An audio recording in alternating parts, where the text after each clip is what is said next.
Hi friends, this is आकाश। इस video में बात करेंगे यूपीएससी प्रीलिम्स के बारे में। ठीक है।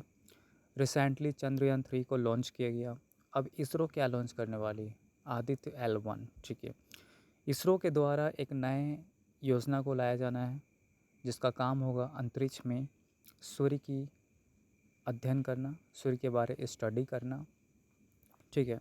तो जब तुम आप पढ़ोगे आदित्य L1, ठीक है, द हिंदू न्यूज़पेपर में आर्टिकल आया था। तो जब आप इस आर्टिकल को पढ़ोगे, आदित्य L1 के बारे पढ़ोगे, तो उसमें ना एक वर्ड आपको परेशान कर सकता है जिसको कहते हैं लग्रेंज पॉइंट। ठीक है। सो लग्रेंज पॉइंट क्या होता है, इस वीडियो में बहुत डीपली बात करेंगे क्योंकि यूपीएससी प्रीलिम्स और एज वेल एज मेंस के पर्सपेक्टिव से बहुत इम्पोर्टेंट है। तो चलिए पॉइंट का बात करते हैं। ठीक है। ओके, थोड़ा सा ले लेते हैं ब्रश, अब ठीक लगेगा। देखिए, लग्रेंज पॉइंट जो होता है ना, ये आपका लग्रेंज पॉइंट से, ठीक है, जिसको हिंदी में लग्रांज बिंदु कहते हैं। सपोज करते हैं कि ये आपका अंतरिक्ष है। ठीक है। अंतरिक्ष में क्या होता है? अंतरिक्ष में क्या होता है, इसको समझने से पहले आपको समझना होगा एक पोजीशन। जस्ट लाइक, अगर मैं इसे थोड़ी देर के लिए पृथ्वी मानता हूँ, अर्थ मानता हूँ, और मैं इसे थोड़ी देर के लिए सूर्य मानता हूँ, कोई दिक्कत है? चलिए, दोनों का सेंटर बिंदु कहाँ पे है? यहाँ पे, यहाँ पे। अब दोनों को मैं सीधा लाइन खींचता हूँ दोनों के सेंटर से। क्लियर है? यहाँ तक समझ में आया? तो यहाँ पे मैंने क्या किया, जस्ट मैंने इसे एक मान लिया कि ये एक पृथ्वी है और इसे मैंने सूरज मान लिया। अब दोनों के सेंटर पॉइंट से मैंने एक लाइन खींच दिया। अगला काम होगा, हम लोग को एक ऑब्जेक्ट रखना है जो पूरा के इसके मिडिल में हो। ये ऑब्जेक्ट कोई स्पेस क्राफ्ट भी हो सकता है, उसमें कोई दुराई नहीं है। देखिए, ये आपका सूरज है। ठीक है, ये आपका सूरज है। तो ये सूरज है। ठीक है, ये एक तरह का सूरज है ना, सूरज, पीला पीला सूरज। और ये आपका हो गया नीला नीला पृथ्वी, है ना, पृथ्वी। देखिए, दोनों के बीच पता है क्या है? ग्रेविटेशनल फोर्स है। सूर्य के पास भी ग्रेविटेशनल फोर्स है और चंद्रमा के पास भी, या फिर कह लो पृथ्वी की बात करें तो पृथ्वी के पास भी ग्रेविटेशनल फोर्स है।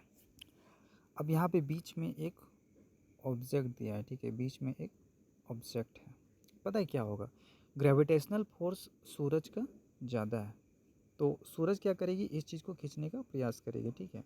अब सूरज क्या कर रहा है? इसको ग्रेविटेशनल फोर्स भेज रहा है और इस चीज़ को खींचने का प्रयास कर रहा है, और इधर से पृथ्वी भी अपना फोर्स लगा रही है खींचने के लिए इस वस्तु को। तो चूँकि सूर्य के पास ज़्यादा ग्रेविटेशनल फोर्स है और पृथ्वी के पास क्या है? कम ग्रेविटेशनल फोर्स है, तो ये वस्तु किधर खिंचाएगी? जिधर सूरज है। हो सके इतना खिंचा गया, है ना, हो सके इतना खींच के आ गया सूरज की तरफ, है ना। और इसका जो कह लो ग्रेविटेशनल फोर्स कम है पृथ्वी का, तो वो कह लो कम जा रहा है।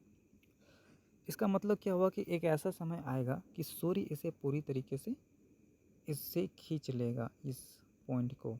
तो ये पता है, तुम्हारा स्पेस क्राफ्ट भी हो सकता है। हो सकता है क्या?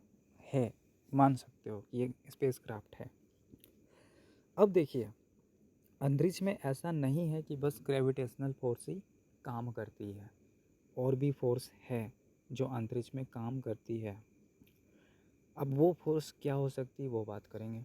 वो फोर्स हो सकती है जैसे कि ये आप पृथ्वी देख रहे हो, है ना। सपोज करते ये पृथ्वी है, घूम रही है। ठीक है, ये पृथ्वी क्या कर रही है? घूम रही है। तो पृथ्वी जहाँ पे घूमती है वहाँ पे भी एक फोर्स पैदा हो जाता है। ठीक है, पृथ्वी जहाँ पे घूमती है वहाँ पे एक फोर्स पैदा हो जाता है। और पृथ्वी का जो कह लो सेंटर भाग है, ये वाला सेंटर भाग से भी कुछ फोर्स बाहर निकलने लगती है। ये फोर्स बाहर निकलती, याद रखेंगे। ठीक है, तो सेंटर से भी एक फोर्स बाहर निकलती, याद रहेगा।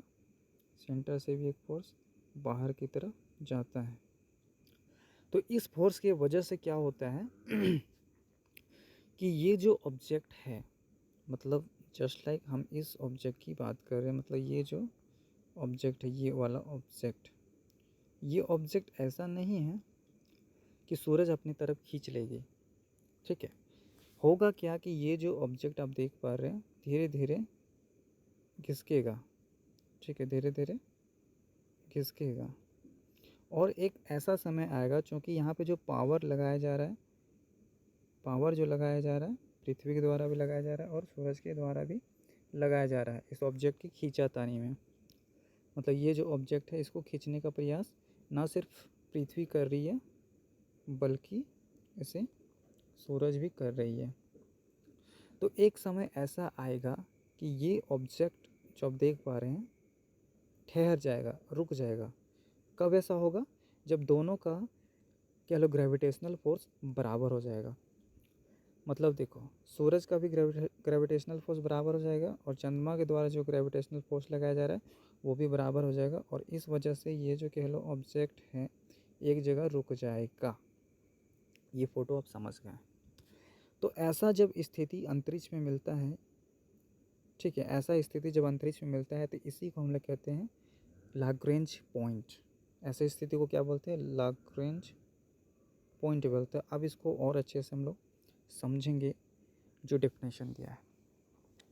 लाग्रेंज पॉइंट का कहता है कि एक तरह का बैलेंस्ड पोजीशन है। डेफिनेटली यहाँ पे बैलेंस क्या है? यहाँ पे इस वस्तु को क्या बैलेंस पोजीशन ही मिले ना। अब ये पोजीशन फिक्स हो गया क्योंकि दोनों तरफ ग्रेविटेशनल फोर्स बराबर लगा। और होता क्या है कि जब किसी ऑब्जेक्ट को अंतरिक्ष में छोड़ा जाता है, जैसे मैंने स्पेस क्राफ्ट छोड़ दिया या फिर अभी चंद्रयान 3 को छोड़ा गया या फिर जस्ट लाइक अभी आदित्य L1 के लिए स्पेस क्राफ्ट छोड़ा जाएगा, है ना। तो होता क्या है कि उसको एक फ़िक्स पोजीशन मिलता है।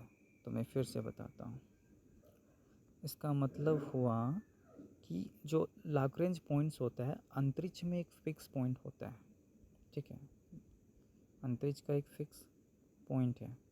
जैसे देखिए इस फिगर को हम देखते हैं, इससे हम लोग लाग्रेंज पॉइंट्स को समझेंगे। देखिए ये आपका पृथ्वी है, ये आपका सूरज है। अब 5 तरह के लाग्रेंज पॉइंट्स होते हैं, L1, फिर आपका ये L2, फिर ये L3, L4 और L5। ये पोजीशन फिक्स होता है। ठीक है, ये एक ऐसा पॉइंट होता है, इसमें क्या होता है कि ये पोजीशन यहाँ पे जैसे मान लीजिए अंतरिक्ष में छोड़ दिया गया और यहाँ पे बैठा दिया गया स्पेस क्राफ्ट को। अब स्पेस क्राफ्ट यहाँ पे क्या कर सकती है? सूरज को देख सकती है और ऑब्जर्व कर सकती है सूरज में क्या हो रहा है। चाहेगी तो चांद को देख सकती है। जैसा उसका प्लानिंग होगा, जैसा स्कीम रहेगा। जैसे अगर आदित्य 1 को छोड़ा जाएगा तो आदित्य 1 को यदि छोड़ा जाएगा तो डेफिनेटली यहाँ पे उसको जगह मिलेगा L1 में, ताकि L1 एक ऐसा पोजीशन है जो सूर्य को बहुत ही आसानी से ऑब्जर्व कर सकते हैं। तो अब हम लोग थोड़ा पीछे जाते हैं, फिर बात करते हैं। तो इसका मतलब आप समझ गए हैं कि लाग्रेंज पॉइंट्स का सीधा से एक बार फिर बताते हैं कि मतलब यूँ समझो कि अंतरिक्ष है, अंतरिक्ष में आप सूरज को देख रहे हो, अंतरिक्ष में आप पृथ्वी को देख रहे हो, दोनों के बीच ग्रेविटेशनल फोर्स है ना। उस ग्रेविटेशनल फोर्स जब दोनों तरफ से बराबर हो जाता है तो बीच में जो भी वस्तु होता है वो क्या हो जाता है? वो अटक जाता है, लटक जाता है। इसी तरह से जब किसी भी स्पेसक्राफ्ट को छोड़ा जाता है, अंतरिक्ष में भेजा जाता है, तो उसको ऐसे ही पोजीशन पे लटका के रखा जाता है ताकि चीज़ों को ऑब्जर्व कर सके। ध्यान रखें कि इस तरह से हम लोग लटका के, पता है, सैकड़ों मतलब कह लो वर्षों तक रख सकते हैं, जितना साल रखना है। ये भी ध्यान रखें कि ये कंप्लीट नहीं लटकता है, हो सके थोड़ा हिले डुले, थोड़ा सा अपने अक्ष में घूमे, लेकिन वहीं पे रहेगा। अब बात करते हैं नेक्स्ट पॉइंट के बारे में, लाग्रेंज पॉइंट्स के बारे थोड़ा सा इसके बारे में बात कर लेते हैं। कहता है कि लाग्रेंज पॉइंट्स जो है इसका नामकरण कैसे हुआ। कहता है कि एक मैथमेटिशियन था, एक गणितज्ञ था, वो इटालियन फ्रेंच गणितज्ञ था जिसका नाम था जोसेफी लुइस लाग्रेंज। इन्हीं के द्वारा इस पॉइंट को कह लो डिस्कवर किया गया। इतना याद रखें, लाग्रेंज पॉइंट्स को डिस्कवर किया गया है जोसेफी लुइस लाग्रेंज के द्वारा। ठीक है, तो याद रखेंगे जोसेफी लुइस लाग्रेंज ने ही सर्च किया था लाग्रेंज पॉइंट्स को, उन्हीं के नाम पे ये रखा गया है। फिगर में मैंने आपको दिखाया कि इसके 5 कह लो पॉइंट्स है, ठीक है। 5 तरह के लाग्रेंज पॉइंट्स मैंने बताए शुरू में ही। फिर से बताता हूँ, जैसे कि L1 एक लाग्रेंज पॉइंट है, ये L2 हो गया, ये L3 हो गई, L4 हो गई, ये L5 क्या है, ये लाग्रेंज पॉइंट्स है, ठीक है। अब देखिए इसको डेफिनेशन में दिखाते हैं। यहाँ पे कहता है कि Lagrange there are 5 special points, ठीक है। 5 स्पेशल पॉइंट्स हैं L1 से लेकर L5 तक, where a small mass can orbit in a constant pattern with 2 larger masses. तो इसका मतलब क्या हुआ कि जिस तरह से मैंने एग्जांपल दिया कि ये तुम्हारा पृथ्वी है, ये तुम्हारा सूरज है ना, और इसके बीच में बिंदु था। तो मतलब यहाँ पे अगर कोई भी ऑब्जेक्ट है जिसे मैंने पृथ्वी से भेजा है या फिर पहले से मौजूद है अंतरिक्ष में, तो वो क्या कर सकती है, यहाँ पे वो रह सकती है और वो थोड़ा मोड़ा ऑर्बिट भी करेगी एक कंस्टेंट पैटर्न में। These points can be used by spacecrafts to reduce fuel consumption needed to remain in position। अब देखो यहाँ पे कहता है कि reduce fuel consumption, डेफिनेटली अगर अंतरिक्ष में हमें ऐसा पोजीशन मिल जाता है कि एक जगह हम रुक जाएं, ठीक है, तो इससे क्या होगा कि हम फ्यूल को भी बचा सकते हैं। अंतरिक्ष में तो हमारा फ्यूल खर्चा हो रहा है ना, अगर हमको एक ऐसा पॉइंट मिल जाता है जहाँ हम रुक सकें, अपने यान को रोक सके, अपने स्पेसक्राफ्ट को रोक सके, ठीक है, तो हम क्या करेंगे, अपने फ्यूल को भी बचा सकते हैं। नेक्स्ट कहता है of the 5 Lagrange points, 5 Lagrange points हैं, ये तो मैंने बता दिए। 3 आर अनस्टेबल, तो अनस्टेबल 3 कहता है कि अनस्टेबल है और 2 तुम्हारा स्टेबल है। अनस्टेबल का मतलब हो गया अस्थिर, मतलब पॉइंट्स अस्थिर है, मतलब स्थिर नहीं है, अस्थिर है। इसका मतलब है कि अस्थिर पॉइंट में, ठीक है, अस्थिर पॉइंट में यदि हम किसी भी स्पेसक्राफ्ट को रखते हैं, जस्ट लाइक अगर मैं बोलूँ अस्थिर पॉइंट के बारे में, जैसे यहाँ पे अस्थिर पॉइंट हम देखते हैं इस फिगर में, ठीक है। देखिए अस्थिर पॉइंट ना, यहाँ पे तुम्हारा जो भी है अस्थिर पॉइंट, जस्ट लाइक L1 अस्थिर है, L2 भी है, L3 भी है, ये अस्थिर पॉइंट्स है L1 L2 L3। तो यहाँ पे अगर हम किसी स्पेसक्राफ्ट को अगर हम रख देते हैं स्पेसक्राफ्ट को, तो इससे क्या होगा कि स्पेसक्राफ्ट पूरी तरीके से मतलब कह लो फिक्स नहीं है वो, मतलब कह लो हिलेगी डुलेगी थोड़ा मोड़ा, पूरा पोजीशन में नहीं है, हिलेगा डुलेगा थोड़ा, बस ये मतलब है। और अगर L4 और L5 में है तो चूँकि ये स्टेबल है, स्थिर है, तो यहाँ पे अगर स्पेसक्राफ्ट आता है तो वो स्थिर में रहेगी और ऑब्जर्व कर सकती है। लेकिन आप ध्यान रखें कि L1 का जो पोजीशन है, ठीक है, L1 का जो पोजीशन है यहाँ पर है, यहाँ से अगर सूर्य को देखा जाए तो बड़े ही आसानी से ऑब्जर्व किया जा सकता है। इसी तरीके से L2 में यदि हम किसी स्पेसक्राफ्ट को भेजते हैं तो यहाँ से भी सूर्य को बहुत अच्छी से ऑब्जर्व किया जा सकता है, यहाँ से भी। लेकिन अगर किसी स्पेसक्राफ्ट को L4 में भेजा जाए तो इसका मतलब हुआ कि ये उतना अच्छा से सूर्य को नहीं देख पाएगी और L5 का भी सेम पोजीशन है। लेकिन किसी एयरक्राफ्ट को अगर L3 में रखा जाए तो चूँकि ये सूर्य का पिछला हिस्सा है तो हमको ना इधर कुछ दिखेगा नहीं, अंधेरा रहेगा। अब चलिए थोड़ा सा डेफिनेशन बात करते हैं। तो अब कहता है स्टेबल अनस्टेबल हो गया, कि ये सब हो गया पॉइंट। आगे बात करते हैं the L5 point of the earth sun system. Suppose करते हैं कि L1 में कोई खड़ा है, जस्ट लाइक ये पॉइंट में, है ना। चलिए बात करते हैं। सपोज करते हैं कि L1 में खड़ा है और हमें ऑब्जर्व करनी है, ठीक है। हमने कोई मिशन लॉन्च किया, स्पेसक्राफ्ट को यहाँ पे भेजा, तो यहाँ पे कहता है L1 कहता है कि हमें ना अनइंटरप्टेड व्यू मिलेगा, अनइंटरप्टेड व्यू, ठीक है, अनइंटरप्टेड व्यू मिलेगा ऑफ द सन। अगर हम L1 में खड़े हैं, अगर हम L1 में खड़े हैं तो हम सूर्य को बहुत ही अच्छे से ऑब्जर्व कर सकते हैं, ठीक है। तो सूर्य को बहुत अच्छे से ऑब्जर्व किया जा सकता है यदि L1 में खड़े हो तो। And is currently home to the solar and heliospheric observatory satellite. और अभी L1 में एक सैटेलाइट मौजूद है जिसको सोहो कहते हैं, ठीक है, सोहो। तो कौन सा सैटेलाइट अभी L1 में भेजा गया है, वो तुम्हारा सोहो है, ठीक है, सोहो। चलिए नेक्स्ट बात करते हैं हम लोग L2 के बारे में। कहता है L2 is ideal for astronomy because spacecraft is close enough readily communicate with earth. कहता है कि L2 एक ऐसा प्लेस है ना। कहते हैं L2 जो है, L2 का जो पोजीशन है वो एस्ट्रोनॉमी के लिए बहुत ही अच्छा है। क्यों? क्योंकि अगर हम L2 में किसी स्पेस क्राफ्ट को भेजेंगे तो इससे क्या होगा कि वो पृथ्वी से बहुत अच्छे से कम्युनिकेट कर सकती है and can keep sun earth and moon behind the spacecraft. अब इसका मतलब हम फिगर में समझेंगे। देखिए ये L2 के बारे में बोल रहा है कि सपोज़ करते हैं कि हम L2 में किसी स्पेस क्राफ्ट को भेजते हैं, ठीक है। L2 में कोई स्पेस क्राफ्ट है, ठीक है। तो इससे क्या होगा कि L2 का जो पोजीशन है अर्थ से बहुत सामने है, तो कम्युनिकेट हम बहुत अच्छे से कर सकते हैं। तीसरा, आपको पता है कि हमें सोलर पावर की आवश्यकता होती है जो स्पेस क्राफ्ट है, तो हमें सूर्य से सोलर पावर भी बहुत ही अच्छे से मिल जाएगा, ये फ़ायदा है। तो पहला, चूँकि ये पृथ्वी के सामने L2 का पोजीशन पृथ्वी के सामने नज़दीक है, तो डेफिनेटली कम्युनिकेट करने में आसानी होगी और ये जो सूरज है हमें सोलर पावर भी प्रोवाइड करेगी, तो ये आपका फ़ायदा हो जाएगा। नेक्स्ट कौन सा पॉइंट है? Okay, moon behind the screen for solar power provides clear beauty telescopes. अब बात करेंगे L1 और L2 पॉइंट्स के बारे में।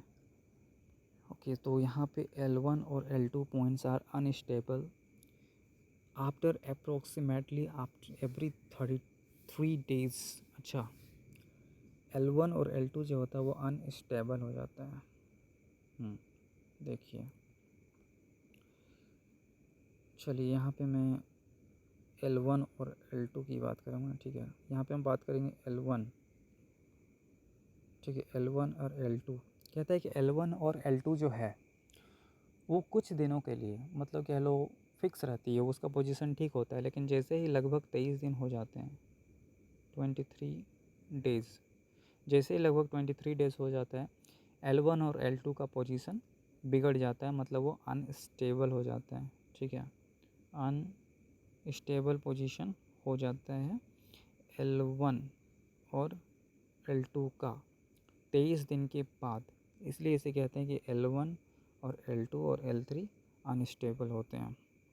तो 23 दिन के बाद इसके साथ ऐसा होता है।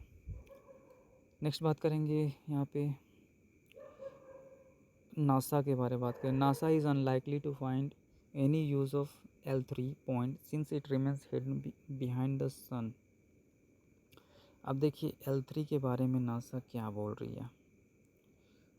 L3 के बारे नासा का कहना है कि L3 का कोई यूज़ ही नहीं है।